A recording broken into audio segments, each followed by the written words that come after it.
स्वागत है आपका आपके अपने YouTube चैनल अपना मैथ में। आज की इस वीडियो में हम बात करेंगे बट्टा मतलब डिस्काउंट की। और इसमें हमने वो सवाल लिए हैं जिसमें अगर आपको कोई 2 बट्टे या 3 बट्टे दे रखे हों, अगर वो ये बट्टे कहते कि हमने इस टाइप का डिस्काउंट इतना नहीं दिया होता या इतना कम दिया होता या इतना ज़्यादा दिया होता, तब हमारी जो छूट में जो डिफरेंस होता पैसों का वो इतना होता। तो इस टाइप के सवाल कहने का मतलब ये है कि जो छूट दी रखी है हमें, उनके अंतर पे जो सवाल होंगे, अंतर पर आधारित उस टाइप के सवाल हम कैसे करेंगे। तो स्टार्ट करते हैं हम इसमें। पहला सवाल कई बार ये एग्जाम में पूछा जा चुका है। कह रहे हैं रहीम ने एक टीवी उसके सूचित मूल्य से 20% छूट पर खरीदा। अगर उसे वही छूट 25% पर खरीदा होता तो उसे 500 रुपये और लिए होते। तद अनुसार रहीम ने एक टीवी कितने रुपए में खरीदा था। इसमें ये 20% की छूट पर खरीदा है। अगर ये 25% छूट पर खरीदता तो उसने उससे 500 रुपये और ले लिए होते। कहने का मतलब ये 500 रुपये इसके बच जाते अगर ये 25% का डिस्काउंट ले लिया होता। तो बहुत आसान सवाल है। पहला जो डिस्काउंट है हमारा वो कितना है 20% का, और जो दूसरा डिस्काउंट है ये कितना है 25% का। ये इसने 20% पर ख़रीदा। अगर ये 25% पर ख़रीद लेता तो इसको 500 रुपये का फ़ायदा हो जाता। तो हम ये देख रहे हैं फ़ायदा हमें कब हो रहा है। फ़ायदा जब हो रहा है जब हम 20% से 25% पर जा रहे हैं। इसका मतलब हम कितने परसेंट ज़्यादा हो रहे हैं 5%। और जो 5% की वैल्यू हमें दे रखी है ये 500 रुपये दे रखी है। जो 5% की वैल्यू है 500 रुपये है, क्योंकि जो छूट का अंतर है ये 5% का है, लेकिन पैसों में 500 रुपये का है। तो ये 5% की वैल्यू 500 है। अगर आप यहाँ से 1% की वैल्यू निकाल लें तो आप ये कह सकते हैं भाई 1% की वैल्यू 100 है। और टीवी हो कोई भी चीज़ हो हमेशा अपने आप में 100% होती है। तो आपने 100 से गुणा इधर करी है तो 100 से गुणा आपको इधर भी करना पड़ेगी। बस यही टीवी थी, 10,000 रुपये की इसकी कीमत थी। यही बात आपसे पूछी है और ये सवाल कई बार एग्जाम में पूछा भी जा चुका है। तो बहुत आसान होते हैं कुछ सवाल, हम इस टाइप से इसको कर सकते हैं। अभी और देखेंगे इसमें अलग अलग टाइप के सवाल जिसमें अलग अलग टाइप की बातें होंगी और बेहद आसान तरीके से हम इनको करने। अगला क्वेश्चन है, कहीं दुकानदार घड़ी बेचते समय 5% की छूट देता है। यदि वह 7% की छूट देता तो वह लाभ के रूप में 15 रुपये कम कमाता। तो घड़ी का अंकित मूल्य क्या है। पहले इसने 5% की छूट दी है। अगर ये 7% की छूट दे देता तो इसको 15 रुपये कम मिलते कमाने के लिए। कहने का मतलब ये है इसने जब पहले 5% की छूट दी, अगर ये 7% की छूट देता तो भाई जब 7% की छूट दोगे आप तो आपके पास तो पैसे कम ही होंगे, क्योंकि आपका नुकसान होगा, आप छूट ज़्यादा दे रहे हैं। तो जो पैसे कम हुए हैं वो कितने कम हुए हैं परसेंटेज में अगर हम ये देख रहे हैं तो ये 2% की वैल्यू है। और 2% की वैल्यू कब है 7 रुपये के बराबर हमें दे रखी है क्वेश्चन में। 7 रुपये के बराबर नहीं बल्कि 15 रुपये के बराबर हमें दे रखी है। तो 2% की जो वैल्यू है ये 15% के बराबर है। अगर हम यहाँ से 1% की वैल्यू निकाल लें तो 7.5 रुपये। और आपको चाहिए 100% की वैल्यू, क्योंकि हर चीज़ अपने आप में 100% होगी। तो अगर हम 7.5 में गुणा करेंगे 100 से तो ये हो जाएगी 750। तो जो कीमत थी ये थी घड़ी की 750 रुपये। तो इस टाइप के सवाल आप देखते ही कर देंगे, पलक झपकते इसका आंसर आ जाएगा। बस कुछ नहीं करने हैं, डिफरेंस निकाल के आपको जो छूट का पैसों में डिफरेंस दे रखा है उसके बराबर रख देने और 100% की वैल्यू आपको निकाल लेनी है।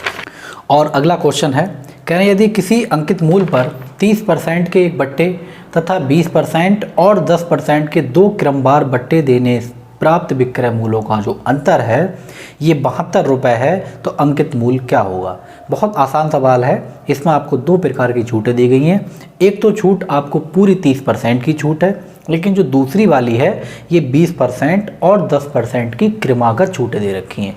और इन दोनों छूटों देने के बाद जो हमारे पास विक्रय मूल्य में अंतर आया है वो 72 रुपये का अंतर है। तो आपसे इसका कीमत पूछिए कि ये वस्तु की कीमत कितनी है, मतलब अंकित मूल्य इन्होंने कितना छापा था कि छूट देने के बाद ये 72 रुपये का इनको डिफरेंस मिल रहा है। तो कैसे करेंगे, बहुत आसान सवाल। जो हमारे पास क्रमागत छूटें हैं वो एक तो 20% की है और दूसरी वाली 10% की है। ये 2 छूटें आपकी क्रमवार दे रखी हैं, क्रमागत छूटें दे रखी हैं। और इससे पहले एक छूट दे रखी थी 30% की। इसको बिल्कुल नहीं छेड़ना है, इसमें कुछ भी आपको करने की ज़रूरत नहीं है क्योंकि ये अकेली छूट है, इसमें कुछ भी करने की ज़रूरत आपको नहीं है। करना है तो सिर्फ आपको इसमें करना है। तो हमने पहली वीडियो में ये बताया था कि अगर क्रमागत आपको छूटें हों तो हम एक छूट कैसे निकालेंगे। फिलहाल यहाँ फिर देख रहे हैं तो इन दोनों को पहले जोड़ लेते हैं। 20 + 10, यहाँ माइनस लगाना है, 20 × 10 और नीचे करना है भाग 100 से। बस ये हो गया आपका 30। इसको जब आप सॉल्व करोगे तो ये 2 एकम 2, ये बचा आपके पास 28%। तो ये जो छूट निकल कर आई ये आपकी आई है 28% की। इन दोनों छूटों का जो टोटल छूट है तो वो आई 28% की, और एक छूट आपको पहले दे रखी थी 30% की। ये 2 छूटें निकल कर आ गई। अब ये देखो इन दोनों छूटों में कितना डिफरेंस है। इन दोनों छूटों में है 2% का डिफरेंस, और 2% का जो डिफरेंस है ये हमें दे रखा है 72 रुपये के बराबर।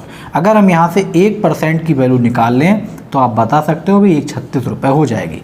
हमें चाहिए 100% की, तो आप 100 से गुणा इधर भी कर लो, तो जो वस्तु की कीमत होगी ये आपकी हो जाएगी 3600 रुपये। कीमत से मतलब अंकित मूल है, क्योंकि छूट अंकित मूल पे ही दी जाती है। तो जो इसका अंकित मूल है ये हुआ आपका 3600 रुपये। और अगला क्वेश्चन है, 2 दुकानदार सिलाई मशीन की एक समान कीमत पर 700 रुपये घोषित करते हैं। पहला दुकानदार 30% और 6% की 2 क्रमिक छूटें देता है, और दूसरा दुकानदार 20% और 16% की 2 क्रमिक छूटें देता है। तो बताइए उनके बिक्री मूल्य में कितना अंतर होगा। 700 रुपये की बात है, इसको रखेंगे अभी हम साइड में क्योंकि इसका अभी कोई काम नहीं है। इसका काम तो बाद में होगा, क्योंकि हमारे पास 2 ऑफ़र हैं। या तो आप 30% और 6% का ले लें, या फिर 20% और 16% का ले लें। तो इनका डिफरेंस बताना है कि इन दोनों ऑफरों में क्या डिफरेंस है।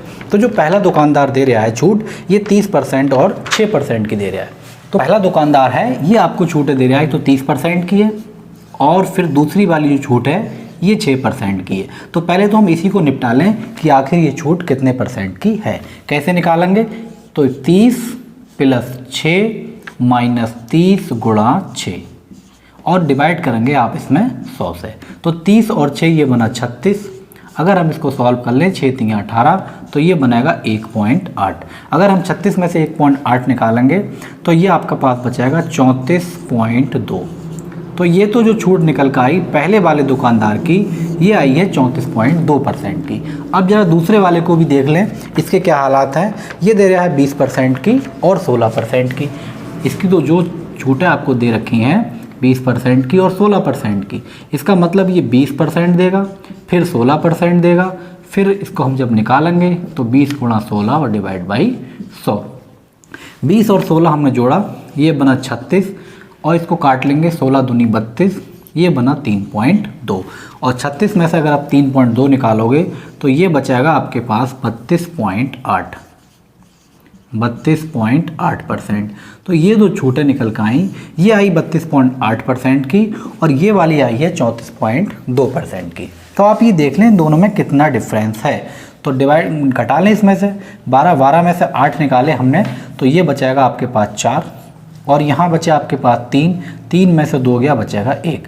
तो ये बचा आपके पास 1.4%, और 1.4% का आपको डिफरेंस मिलना है। अब डिफरेंस किस पे मिलेगा, जो कीमत है उसी का तो डिफरेंस मिलेगा। तो जो हमने साइड में कीमत लगाई थी वो कितने रुपए थे, 700 रुपये थे, और 700 रुपये पर जो फ़र्क आया है ये आया है 1.4% पे। बस 0 से 0 काट लें, 14 × 7 = 98 और 1 के बाद पॉइंट, तो 9 रुपये 80 पैसे का आपको फ़र्क मिल जाएगा। तो इसका सही आंसर हो गया 9 रुपये 80 पैसे। और अगला क्वेश्चन है, कह रहे हैं एक कपड़ा व्यापारी अपनी कीमतों में 25% की छूट की घोषणा करता है। तद अनुसार यदि किसी को 40 रुपये की छूट लेनी हो तो उसे 32 रुपये प्रति मीटर वाले कपड़े का कितना मीटर कपड़ा खरीदना होगा। कोई भी कपड़ा है जिसकी कीमत 32 रुपये प्रति मीटर रखी गई है और इस पर 25% की छूट दी जा रही है। अगर आपको 40 रुपये की छूट लेना है तो आप कितने मीटर कपड़ा खरीदेंगे, ये बात आपसे पूछी है। तो पहले तो हम ये देख लें कि जो 32 रुपये का कपड़ा है, अगर हम 25% की छूट ले रहे हैं तो हमें 1 मीटर कपड़े पे कितने रुपए बच रहे हैं, और हमें चाहिए 40 रुपये इकट्ठे करना है बचा के, तो वो हम बाद में निकाल लेंगे। तो अभी 32 रुपये मीटर का कपड़ा है और आपको 25% की छूट मिल रही है, तो हम ये देख लेंगे कि 1 मीटर कपड़ा लेने पर हमें कितने रुपए बच रहे हैं। तो 25 चौक होते हैं 100 और 4 अट्ठे 32। कहने का मतलब ये हुआ कि 1 मीटर कपड़े पे आप 8 रुपये बचा सकते हैं। हमें बचाने हैं 40 रुपये, तो हमें कितने मीटर कपड़ा लेना होगा भाई? 40 रुपये बचाने हैं और 1 मीटर कपड़ा लेने पे आप 8 रुपये बचा रहे हैं, तो 8 से डिवाइड कर लें तो आप बता सकते हैं कि आपको 5 मीटर कपड़ा खरीदना पड़ेगा, तब जाके आप 40 रुपये बचा पाएंगे। तो बहुत आसान सवाल, और ये भी आपका एग्जाम में पूछा जा चुका है, तो इस टाइप के सवाल हम ऐसे निकाल लेंगे। अभी देखते हैं इसमें और टाइप के सवाल कैसे करेंगे। और अगला क्वेश्चन है, करें कोई दुकानदार एक कूलर बेचते समय उसके अंकित मूल्य पर 10% की छूट देता है। यदि वह 12% की छूट देता तो उसके द्वारा अर्जित लाभ में 35 रुपये की कमी हो जाती। कूलर का अंकित मूल्य बताइए। पहले ये 10% की छूट दे रहा है दुकान वाला, अगर ये 12% की छूट दे देता तो इसके 35 रुपये कम हो जाते। बहुत आसान सवाल भाई, 10% की छूट, फिर इसने दी है 12% की छूट। अगर ये 10 से 12 पर आ जाए तो हम ये देख रहे हैं कि भाई 2% इसके बढ़ रहे हैं। जब ये 2% की छूट बढ़ाएगा तो इसके पैसे कम होंगे। भाई जब छूट आप ज़्यादा दोगे तो पैसे तो कम होना ही है, और वो पैसे कितने कम हो रहे हैं? 35 रुपये कम हो रहे हैं। तो 1% की वैल्यू अगर आप निकालना चाहें तो ये हो गई 17.5 रुपये। और कोई भी चीज़ है वो हमेशा 100% होती है, इस बात को आपको ध्यान रखना है। अगर हम 100 से गुणा करेंगे तो ये कीमत हो जाएगी इस कूलर की 1750 रुपये। बस हो गया आंसर। ये आंसर ऐसे हैं आप डायरेक्ट कर सकते हैं, एग्जाम में करने की ज़रूरत ही नहीं पड़ेगी, बिना पेन चलाए आप इसको कर सकते हैं। अगला क्वेश्चन है, एक एजेंट एक कपड़े की बिक्री में 2.5% कमीशन मिलता है। यदि किसी दिन उसे 12.5 रुपये कमीशन के मिले हों तो उसके द्वारा बेचे गए कपड़े का मूल्य क्या है? 2.5% की कमीशन है और 2.5% की कमीशन 12.5 रुपये के बराबर है। तो आपसे पूछा कपड़े की कीमत क्या है? तो सीधे सीधे बात यह है कि 2.5% जो भी चीज़ है, जो कमीशन है इसकी 2.5% है, और 2.5% की कमीशन जो है ये 12.5 रुपये के बराबर है। अगर हम यहाँ पॉइंट हटा लें तो यहाँ भी हट जाएगा। 25% की वैल्यू है 125, तो 1% की वैल्यू 25 पंजे 125। आपको चाहिए 100%, 2 जीरो आप इधर चिपकाओ तो 2 जीरो आप इधर भी लगाओ। तो जो कपड़े की कीमत थी ये थी 500 रुपये। 100% का आपको बेहद ध्यान रखना है, हर चीज़ अपने आप में 100% होती है, इसी बात को ध्यान रखना है। बस आपको सीधे सीधे 100% की वैल्यू निकालना है। 2.5% की दे रखी थी, 100 की निकाल ली, तो जो कपड़े की कीमत थी ये थी आपकी 500 रुपये। और अगला क्वेश्चन है, कहना एक टीवी सेट की मूल कीमत 6000 रुपये है। यदि उस कीमत पर 20% की छूट दी जाए और फिर सेवा संविदा की रुपए में 10% की राशि बढ़ा दी जाए तो दुकानदार उस टीवी को किस कीमत पर बेचेगा, या टीवी की क्या कीमत लेगा? तो कैसे करेंगे भाई? 6000 रुपये की टीवी थी, सबसे पहले आप 6000 रुपये लिख लें। जब ये 20% की छूट देंगे, जब 20% की छूट दी जाएगी तो आपके 20% रुपये कम हो जाएंगे दुकानदार के लिए, तो बस 80% का पैसा इसको मिलेगा। लेकिन अब ये कह रहे हैं कि 10% का जो है एक्स्ट्रा एक चार्ज और लगाया गया है, इसके अंदर 10% राशि बढ़ा दी जाए सेवा संविदा की। जब 10% बढ़ा दी जाएगी तो आपको पैसे मिलेंगे बढ़ के, कहने का मतलब 110% मिलेगा। बस जीरो गिन ले ऊपर कितने हैं, तो 3 जीरो ये हैं, एक ये 4 जीरो, और 4 जीरो से ये 4 जीरो ख़त्म। ये बचा 6 गुणा 8 गुणा 11 मतलब 110, 6 अट्ठे 48 और गुणा 110, और इसकी कर लें गुणा, ये बना 8, 8 4 12, 5, तो ये हो गया आपका 5280 रुपये। तो इस टाइप से हम बेहद आसान तरीके से इसको कर सकते हैं। और अगला क्वेश्चन है, कह रहे हैं किसी वस्तु के अंकित मूल्य पर 40%, उसके बाद 30% और 45% और उसके बाद 20% की उत्तरोत्तर छूट में जो अंतर है ये 12 रुपये है, तो उस वस्तु का अंकित मूल्य बताइए। 2 प्रकार की छूटें हैं, एक 40% और 30% की क्रमागत छूटें हैं, दूसरी 45% और 20% की क्रमागत छूटें हैं। तो दोनों छूटों का जो अंतर है ये 12 रुपये है, तो उसका अंकित मूल्य आपको बताना है। तो आपके पास जो पहली छूटें दे रखी हैं 40% और 30%, पहले आप इनको निपटा लें कि ये दोनों छूटें कितनी छूट के बराबर हैं। तो 40-30 का मतलब 40 प्लस 30 और माइनस 40 गुणा 30 और नीचे आपको डिवाइड करना है 100 से, तो ये बनेगा 70 माइनस 12, 70 में से आप 12 निकालेंगे, ये बचेगा आपका 58%। तो ये जो छूट निकल कर आई ये तो हो गई आपकी 58%। और जो दूसरी वाली आपको एक छूट और दे रखी है, और ये छूट दे रखी है 45% की और 20% की। तो इसको भी ज़रा आप सॉल्व कर लें। 45% की और 20% की, ये दो छूटें दे रखी हैं आपकी।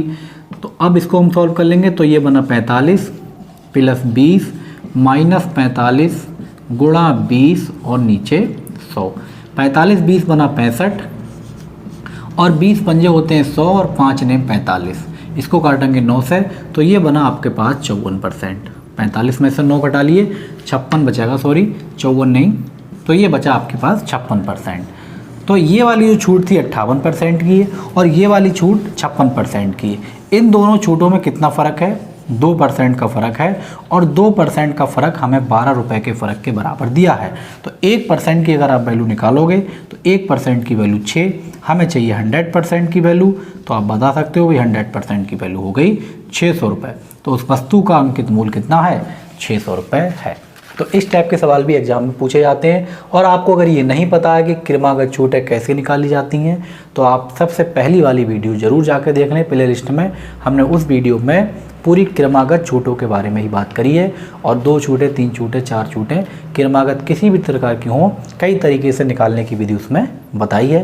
तो आप उस वीडियो को ज़रूर देख लें अगर वो वीडियो आपने नहीं देखी है। और अगला क्वेश्चन है, करें एक विक्रेता ने एक वस्तु की कीमत उत्पादन लागत से 40% अधिक निर्धारित की और उसे बेचते समय 20% की छूट देता है और उसे 48 रुपये का लाभ होता है, तो उस वस्तु की उत्पादन लागत कीमत कितनी रुपए है? ये बात आपसे पूछी है। हमें नहीं पता है कि उत्पादन लागत कितना है, लेकिन इसने 40% बढ़ा के लिखा है और 40% बढ़ाने के बाद इसको 20% की छूट दी है, फिर जाके इसको 48 रुपये का फ़ायदा हुआ है। तो हमें नहीं पता कितने रुपए की है। सीधे आप मान लें कि भाई वस्तु जो थी वो 100% की थी। 100% की मान लें, या सीधे आप 100 मान लें कि आप 100 रुपये की चीज़ थी। अब इस 100 के साथ क्या हुआ है कि भाई 100 के साथ ये हुआ है कि इन्होंने पहले 40% बढ़ा के लिखे, तो 140% हुआ, और फिर 20% की ग्राहक को छूट दी है। और छूट जब 20% की दी है तो भाई छूट जब कम हो जाएगी तो ये बचाएगा आपके पास 80%। और बस गुणा कर लें, भाग कर लें, ये 0 से 0 काट लें, 14 अट्ठे होते हैं 112। तो कहने का मतलब ये हुआ 100 रुपये की चीज़ 112 में बिक रही है, तो आप बता सकते हो कि 12 रुपये का फ़ायदा है। और जब 12 रुपये का फ़ायदा है 100 पे, तो 12% है, और 12% की वैल्यू हमें दे रखी है कि 48 रुपये के लाभ के बराबर है। तो 12% की वैल्यू 48 के बराबर, 1% की वैल्यू 4 के बराबर, हमें चाहिए 100 की, तो गुणा करोगे आप 100 से। इसका मतलब जो वस्तु थी ये 100 रुपये की थी। तो इस टाइप के सवाल बेहद आसान तरीके से हम इसी टेक्निक से कर सकते हैं। तो ये वीडियो आपको कैसी लगी कमेंट करके आप ज़रूर बताएं, और वीडियो अगर आपने और नहीं देखी है बट्टे की, तो आप प्ले लिस्ट में जाके उन्हें ज़रूर देख लें। Thank you.